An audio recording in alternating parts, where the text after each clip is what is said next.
Welcome to Job Updates by Shurainik Jain YouTube channel. Defence research and development organisation DRDO की तरफ से recruitment निकल करके आ रही है फॉर 2023। यहाँ पर फ्रेशर्स अप्लाई कर सकते हैं, ऑल इंडिया एलिजिबल है, फुल टाइम परमानेंट जॉब निकाली गई है। इन टोटल 181 बम्पर वैकेंसी है जहां पर CTC प्रोवाइड कर रहे हैं। 12 लाख पर एनम। साइंटिस्ट की पोजीशन निकाली गई है, group A gazetted post. But देखो यार, इंपॉर्टेंट पॉइंट्स पहले बता देता हूँ ताकि आपका समय वेस्ट ना हो। सबसे पहले सबसे important, BTech in specific branches से अप्लाई कर सकते हैं, जैसे computer science, IT, mechanical, electrical, electronics and telecommunication, mathematics, metallurgy, civil, chemical, aeronautical, aerospace या इक्वेलेंट। दूसरा, यहाँ पर गेट स्कोर नेसेसरी है, उसके बिना आप अप्लाई नहीं कर सकते। तो अगर आप इंटरेस्टेड हो, फिट होते हो ये क्राइटेरियाज में, तो पूरा वीडियो देखना, नहीं तो यहाँ पर वीडियो को छोड़ सकते हो। और अगर वीडियो को छोड़ रहे हो, ज़रूर से इस वीडियो को लाइक कर देना ताकि उन स्टूडेंट्स तक पहुँच सके जो इंटरेस्टेड है और एलिजिबल भी है। तो आप देख सकते हो, ये ऑफिशियल वेबसाइट है RAC.Government। तो ये recruitment and assessment centre RAC, यहाँ पर इसका फुल फॉर्म है। DRDO की तरफ से ये अपॉर्चुनिटी आ रही है। राइट हैंड साइड में आप ये देख सकते हो एडवर्टाइजमेंट जो पब्लिश किया गया था 25 मई को।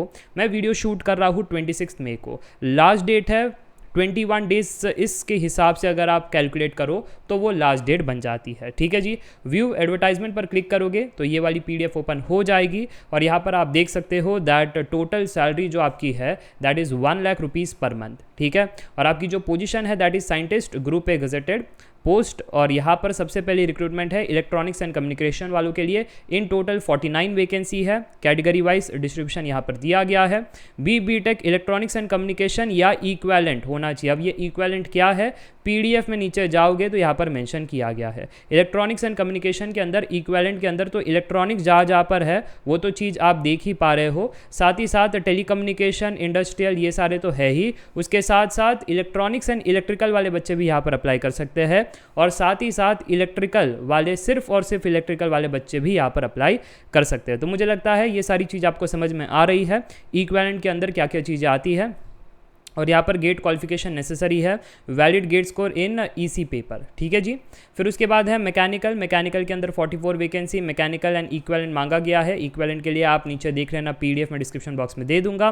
फिर कंप्यूटर साइंस के अंदर, कंप्यूटर साइंस जिसके अंदर IT भी अप्लाई कर सकते हैं, पेपर कोड कंप्यूटर साइंस होना चाहिए। इलेक्ट्रिकल वालों के लिए इलेक्ट्रिकल और यहाँ पर EE पेपर आपने गेट का दिया हुआ होना चाहिए। मटीरियल के लिए मेटलर्जी एंड यहाँ पर मेटलर्जी का जो गेट पेपर है वो आपने दिया हुआ होना चाहिए। फिजिक्स वाले के लिए masters degree in science of physics होना चाहिए, पेपर कोड फिजिक्स होना चाहिए। केमिस्ट्री के अंदर मास्टर्स डिग्री इन केमिस्ट्री और पेपर कोड CY रखा गया है। केमिकल के अंदर BTech केमिकल और केमिकल का पेपर कोड होना चाहिए। एरोनॉटिकल के अंदर एरोनॉटिकल, एरोस्पेस वाले बच्चे अप्लाई कर सकते हैं, AE का पेपर कोड होना चाहिए। मैथमेटिक्स के अंदर डिग्री इन मैथमेटिक्स और यहाँ पर आप देख सकते हो MA का पेपर कोड रखा गया है। फाइनली सिविल है, सिविल के अंदर सिविल का पेपर कोड है और यहाँ पर इन टोटल 181 वैकेंसी बन जाती है। अगर आप फाइनल ईयर वाले बच्चे हो आप अप्लाई कर सकते हो, प्रोवाइडेड आपका सर्टिफिकेट आ जाना चाहिए एज ऑन 31 अगस्त 2023। और अगर नहीं आ पा रहा है तो आप अप्लाई नहीं कर सकते हो। अगर CGPA के टर्म्स में बात करें तो BTech में कितने परसेंटेज होने चाहिए, 60%। बट अगर यहाँ पर मतलब परसेंटेज में आपके कॉलेज नहीं प्रोवाइड करते, 10 पॉइंटर जो स्केल है उसमें से अगर प्रोवाइड कर रहे हैं तो 6.75 आपका CGPA होना चाहिए। ठीक है। अपर एज लिमिट 28 ईयर्स रखा गया है। अगर आप रिजर्वेशन में आते हो तो रिलैक्सेशन मिल जाता है, यहाँ पर आप पढ़ सकते हो। Only Indian nationals can apply. और यहाँ पर हाउ टू अप्लाई के लिए ऑनलाइन अप्लाई करना पड़ेगा। यहाँ पर वेबसाइट दिया गया है, वेबसाइट के लिंक्स मैं डिस्क्रिप्शन बॉक्स में दे दूंगा। डॉक्यूमेंट्स कौन कौन से नेसेसरी है यहाँ पर दिया गया है। ओके जी। और फिर मुझे लगता है सारी चीज़ें यहाँ पर क्लियर ही है, कोई दिक्कत वाली बात नहीं होनी चाहिए अब तक। और आगे लेकर चलता हूँ, यहाँ पर आप देख सकते हो वैलिड गेट स्कोर कौन से साल का है वो नहीं मांगा, मतलब क्लियर नहीं किया गया है। तो सारे के सारे ईयर्स के जो वैलिड गेट स्कोर है वो यहाँ पर अप्लाई कर सकते हैं, कोई स्पेसिफिक नहीं है। ठीक है। और इसके अलावा एप्लीकेशन फीस भी मिनिमल रखी गई है 100। वही अगर आप SC ST PWD women candidate हो तो कोई भी एप्लीकेशन फीस नहीं है। स्क्रीनिंग एंड शॉर्टलिस्टिंग बड़ा सिंपल रखा गया है।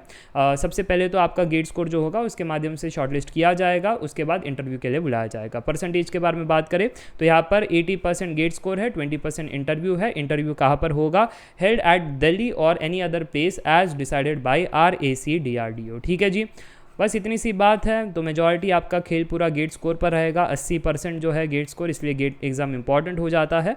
और मैं हमेशा कहता हूँ कि गेट एग्ज़ाम एक गेटवे है बहुत सारे अपॉर्चुनिटीज़ के लिए। ज़रूर से आपको लिखना चाहिए एग्ज़ाम, बहुत अच्छी अपॉर्चुनिटीज़ आपको मिल जाती है। PSC हो गया, ME MTech हो गया, रिसर्च PhD हो गया, you can have your best careers from this exam. Mechanical की बात करें तो मैकेनिकल के अंदर इतने सारे ब्रांचेस अप्लाई कर सकते थे। कंप्यूटर साइंस के अंदर ये इक्वेलेंट है, इलेक्ट्रिकल के अंदर ये इक्वेलेंट है, मेटलर्जी के अंदर यहाँ पर आप देख सकते हो, and finally physics, chemistry, chemical के लिए भी यहाँ पर सारा कुछ दिया गया है। एरोनॉटिकल के अंदर एरोस्पेस वाले बच्चे भी अप्लाई कर सकते हैं, ये बड़ा इंपॉर्टेंट है। और मैथमेटिक्स के लिए तो मैथमेटिक्स रिक्वायर्ड है, ठीक है। सिविल के अंदर भी अगर आपने इनमें सिविल इंजीनियरिंग किया है तब भी आप अप्लाई कर सकते हो, but civil as a main branch होना चाहिए।